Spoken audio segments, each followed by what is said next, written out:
When this boy gets imprisoned in the world's most dangerous prison, a place where only fear and power rule, the moment he enters the prison, all the ruthless prisoners become thirsty for his blood. But those prisoners have absolutely no idea that the person they think is their prey has the strength to break a wall with a single punch, and he is not the prey, but the predator. The story begins when one day, a police vehicle arrives at the world's most secure prison, carrying some dangerous prisoners, a place where the most dangerous criminals are kept, and weak prisoners are killed. Among these new prisoners is a 21-year-old prisoner named Riki. Riki had brutally killed a man, and because of this, he was sentenced to 10 years in prison. But due to Riki's young age, he only has to spend 5 years in this prison. Then all the prisoners stand in a line and introduce themselves, while revealing their crimes. But Riki stands there with his hands in his pockets, as if he himself is the king of this prison. As soon as Riki walks through the prison's metal detector, the siren suddenly starts ringing. Seeing this, the officers angrily begin checking him, but they do not find any tools or sharp objects on him. That is why the officers take him to an X-ray machine. The machine starts, and 5 bullets are seen lodged inside Riki's chest. Seeing this,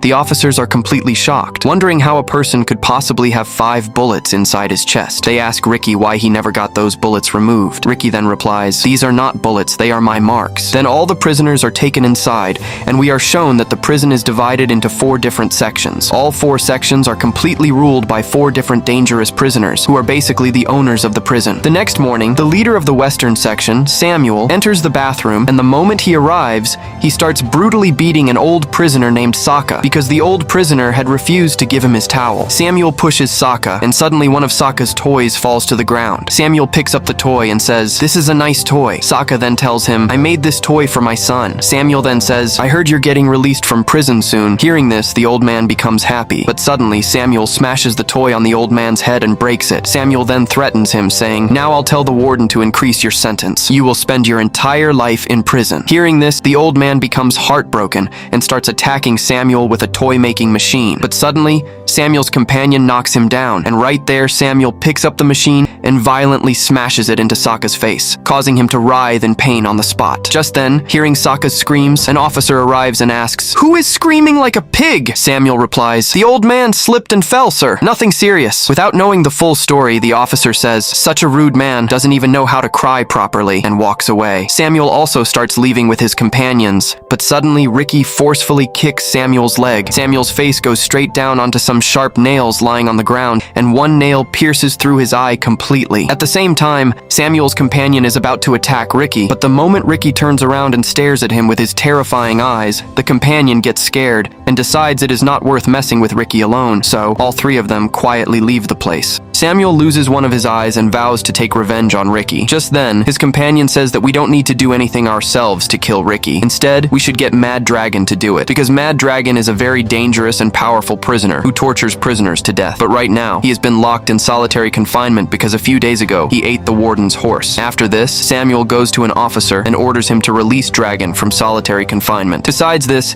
Samuel lies and says that the old man Sokka secretly sent a letter to his home without permission, which makes the officer very angry. The officer first goes to free Dragon from solitary confinement and then heads straight to old Sokka. He tells him that your release has been cancelled, and now you will have to spend your entire life in this prison. But Sokka says that he never sent any letter to his home, and Sokka grabs the officer's feet and begs for his release. However, the officer beats Sokka again for no reason and leaves. Sokka cannot bear the pain of having his release cancelled, and so that very night he hangs himself and ends his life. In no time, this news spreads through the entire prison like wildfire. A little later, 2 guards begin taking Sokka's dead body out of the prison when Riki arrives there and lifts Sokka's shroud. Riki sees that handcuffs are still attached to Sokka's dead body. Upon seeing this, Riki says to the officers, "Don't you people have any mercy that you have kept even a dead man chained in handcuffs?" As soon as he says this, Riki breaks the handcuffs. Seeing this, the officers are shocked that how can a person break handcuffs with just his hands? In fact,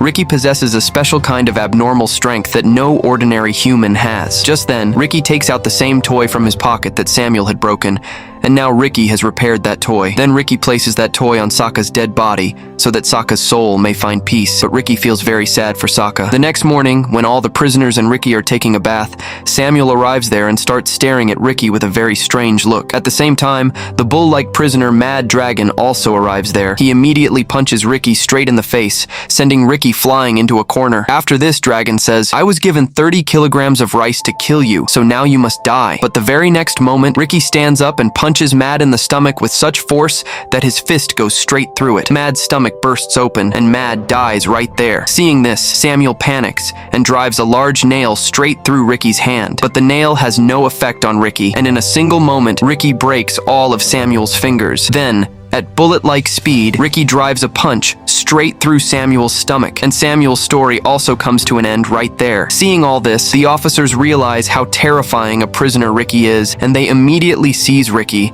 and begin taking him away. During that time, a prisoner named Narumi arrives there, who is the head of the North Section. Narumi comes up to Riki and says, "I have never seen a prisoner as powerful as you, but you are still just a child. Today you killed 2 people, but remember, after the warden's punishment, my eyes will always remain on you." But Narumi's words have no effect on Riki. Just then, the officers lock Riki inside a special kind of cell. It was built for very dangerous prisoners. After some time, Riki starts remembering an incident from his past. When Riki was in high school, his parents had already died. Then one day, Riki goes to his parents' grave, and there he meets a man named Master Zhang. Master Zhang is actually Riki's relative, and he already knew that Riki possessed a superpower and was learning martial arts. But now, the time had come for him to awaken Riki's superpower. As soon as Riki attacks Master Zhang to demonstrate his skills, Zhang knocks Riki down with just a single technique. After that, Master Zhang teaches Riki the true art of controlling both the mind and the body. Soon, Riki becomes so powerful that he starts breaking huge rocks easily with his bare hands. The story returns to the present, where Riki is sitting inside the cell meditating. Just then,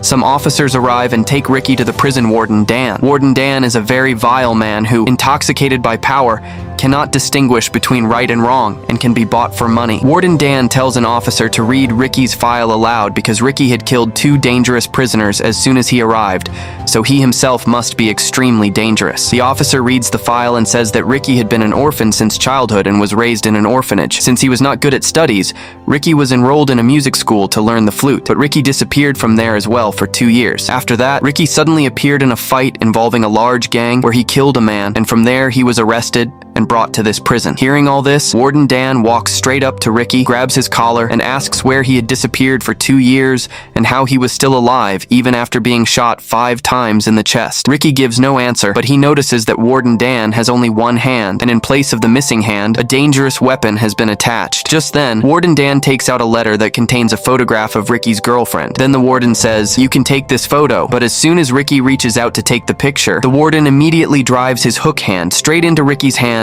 and rains one powerful punch after another on Riki's face. Warden Dan says to Riki, "You killed my 2 strongest men. Tell me, are you some special agent or some serial killer?" The warden tempts Riki by saying that if he works for him in illegal operations and earns money for him, then he will turn the deaths of Samuel and Dragon into an accident. But Riki spits in the warden's face. Enraged, the warden pulls out Riki's girlfriend's photo and says, "How would it be if I brought your girlfriend to this prison and kept her as my queen?" The moment Riki hears this, he becomes furious and smashes the table into 2 pieces with the same hand. In reality, the warden was doing all this intentionally so that if Riki raised his hand against him, he could give Riki the harshest possible punishment. But seeing Riki's rage, the warden gets frightened and fires a gun at him. However, Riki stops the bullet with great ease. Riki moves forward to smash his face, but he controls his anger and leaves the room without doing anything. That same night, sitting in his cell, Riki starts remembering his old days when his life with Keiko was going well. Just then, Riki takes out his flute and begins playing the same tune that used to remind him of Keiko. But then an officer comes there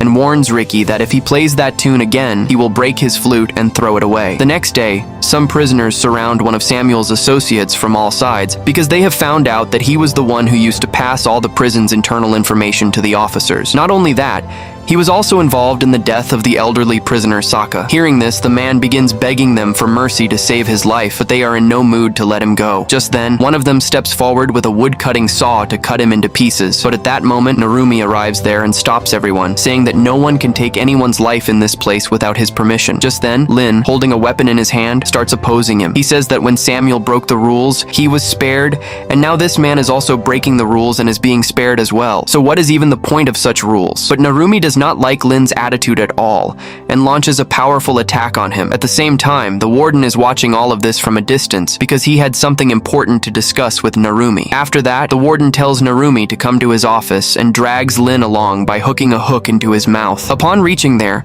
the warden says that because of Riki, the morale of the other prisoners is continuing to rise, and if this goes on, there will soon be a new Riki standing in every wing. The warden then tells Narumi that there is only one way to teach everyone a lesson: eliminate Riki so that the rest will back down on their own. After this, Narumi ties Lin to a large cross in the yard and leaves him there to die, so that no one would dare stand against him again after seeing his condition. But Riki arrives there to save Lin. Narumi challenges Riki to a fight. Riki accepts the challenge, so Narumi wastes no time and attacks him directly. As soon as the fight begins, Narumi throws crushed glass particles into Riki's eyes, making him unable to see anything. Taking advantage of the opportunity, Narumi also cuts the vein in his arm. Because of this, Riki keeps getting weaker, but then all the prisoners around them begin cheering Riki on. Just then, Riki breaks a pipeline and washes his eyes with the water coming out of it. Now, Riki can see everything clearly. At that moment, Narumi moves forward once again to launch a deadly attack on him, but Riki strikes him on the head so powerfully that one of his eyes pops out. Meanwhile, Riki pulls the severed veins in his arm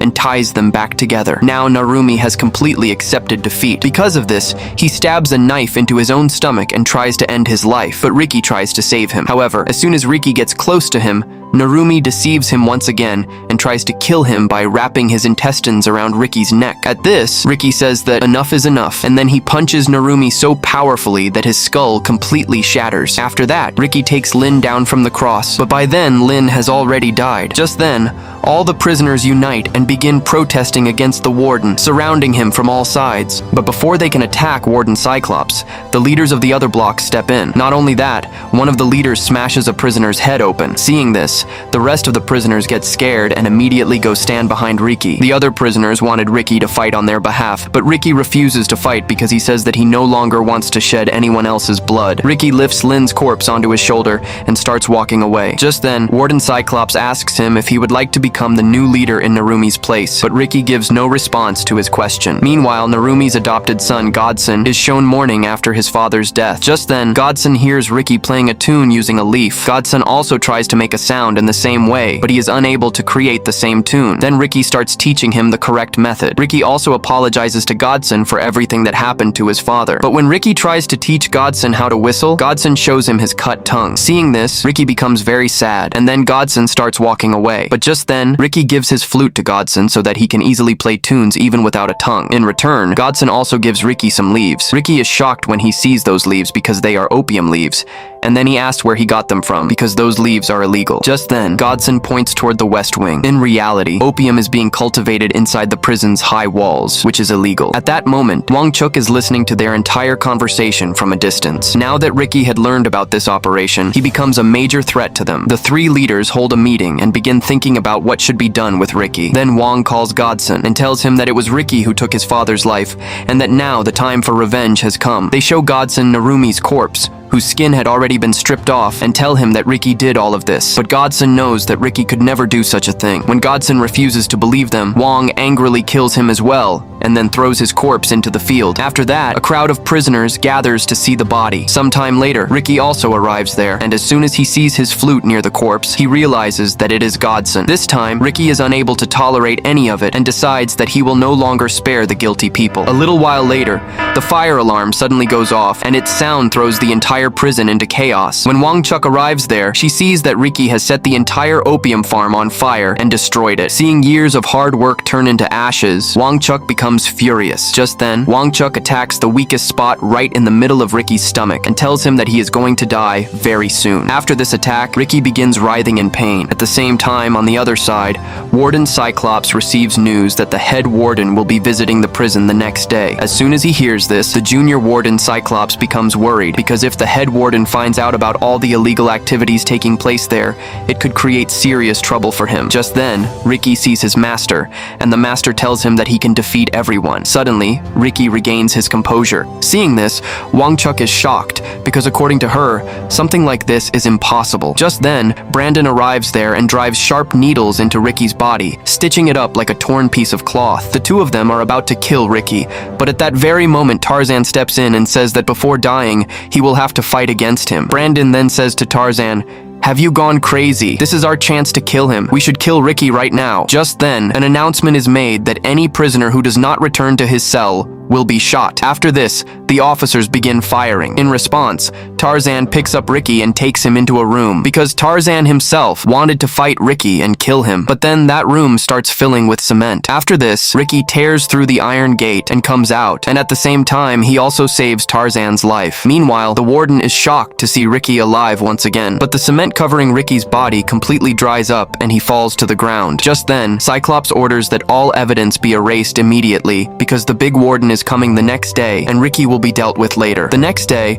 all the officers stand in line to welcome the big warden, but even after waiting for hours under the blazing sun, the warden is nowhere to be seen. The wait becomes so long that some officers start dozing off while standing there. But then suddenly a car is seen approaching, and the moment they see it, all the officers become alert. Then the warden gets out of his car, and his son is also with him. While fooling around, his son slips on the carpet and falls down. Seeing this, the warden angrily asks who laid this carpet. In response, Cyclops brings a prisoner before him and, while lying, says that he is responsible. The moment he hears this, the warden gouges out that prisoner's eye. Sometime later, the warden asks Cyclops what had happened there during his absence. Hearing this question, Cyclops becomes nervous. He explains that some prisoners had started a rebellion, so to bring the situation under control, they had to kill a few people. Hearing this, the big warden is not particularly bothered, because every month some prisoner or another ends up dying there anyway. Hearing this, Cyclops thinks that the warden will ignore the matter. But as soon as the big warden finds out that someone has set fire to and destroyed his opium farm, the moment he hears this news, the warden suffers a slight panic attack. Cyclops immediately gives him medicine,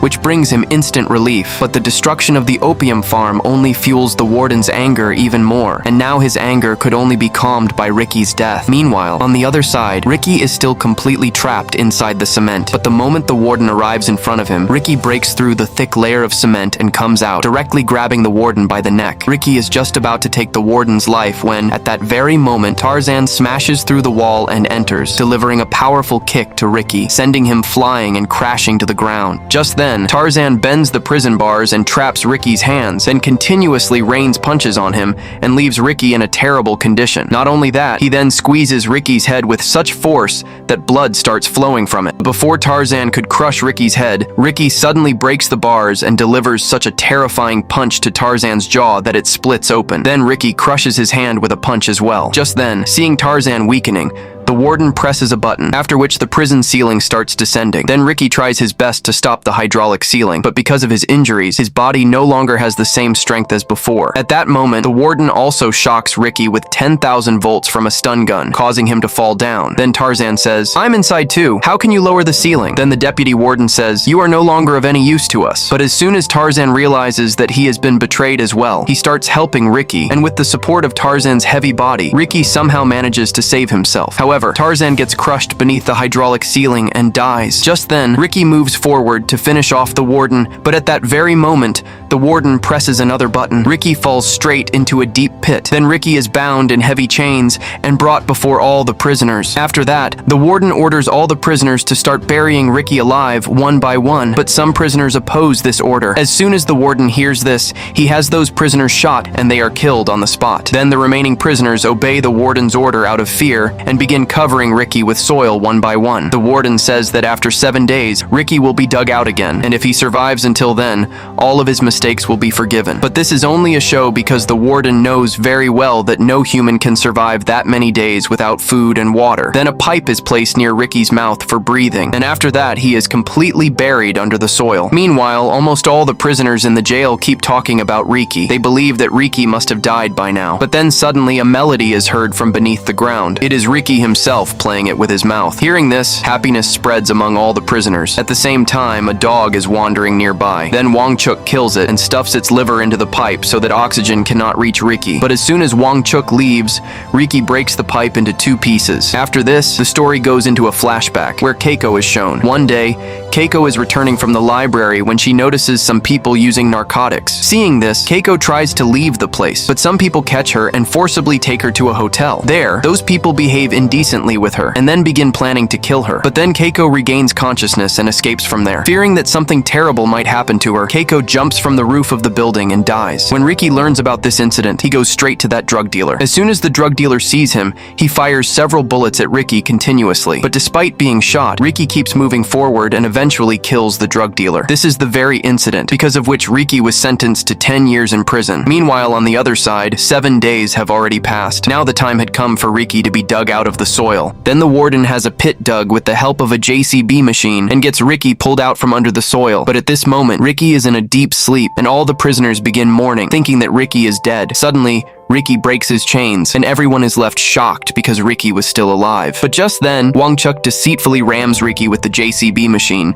and Riki loses consciousness. After that, Riki is imprisoned once again. Seeing all this, the warden realizes that Riki is no ordinary human. Then the warden says to Riki that first you set the opium field on fire, but besides that, what is the second reason for your coming to this prison? Tell me the whole truth. The warden further asks Riki what exactly he is hiding. At the same time, he threatens him that if he does not tell the truth, my men will kill you. But Riki does not open his mouth. Then Wangchuk understands that Riki is not going to give any information this way, and Wangchuk stuffs some blades into Riki's mouth, closes his mouth, and repeatedly slaps him many times. The blades begin making deep cuts inside his mouth, and his face gets covered in blood. But despite enduring so much torture, Riki still does not say anything. Then they throw Riki back into his cell. Due to hunger and thirst, the weakened Riki falls asleep right there. But that same night, a prisoner secretly brings food for him. Then, after eating the food, Riki's body becomes a little healthier. But while doing this, the warden's informer sees that prisoner and tells the officers everything. Then, the deputy warden Cyclops reaches that prisoner's cell,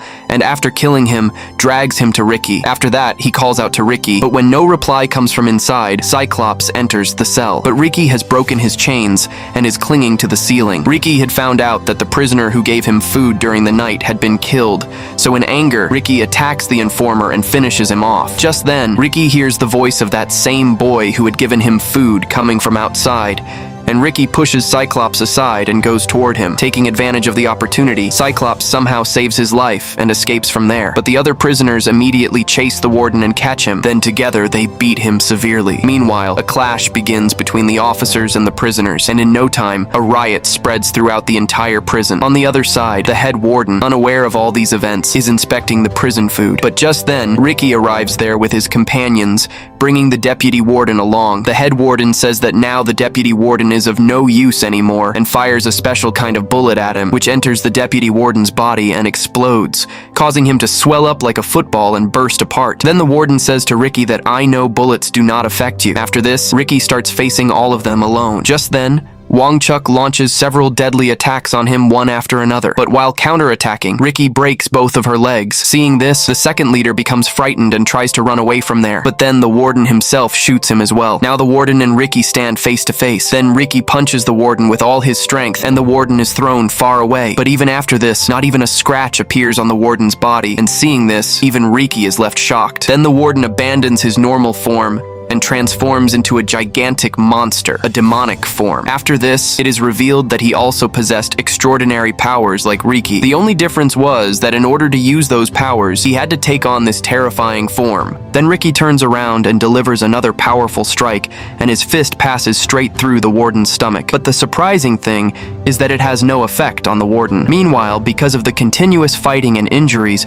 Riki's condition keeps getting worse. But just then, Riki remembers an important thing that his master had once told him. They had said that every monster has some weakness, and you should find it and strike there. Just then, Riki notices a meat grinder running nearby. Then Riki picks up the warden and throws him directly into the grinder. After that, the warden's body starts getting cut into pieces, but even then, he is not ready to give up. Just then, the warden tries to pull Riki inside with him as well. In no time, blood spreads all over the room. Riki uses all his strength and keeps pushing the warden further inside. Eventually, the warden's entire body is destroyed inside the grinder, and only his head remains. Then Riki picks up that head and brings it outside. Meanwhile, on the other side, the officers and prisoners are still fighting each other. Just then, Riki reaches between them and stops the fight, telling everyone that the warden is dead and that they are all free now. After that, Riki breaks down the prison walls, which opens a way out for all the prisoners. And with that, this story comes to an end here. If you liked this story even a little, then like the video, subscribe to the channel, and leave a lovely comment. Thank you.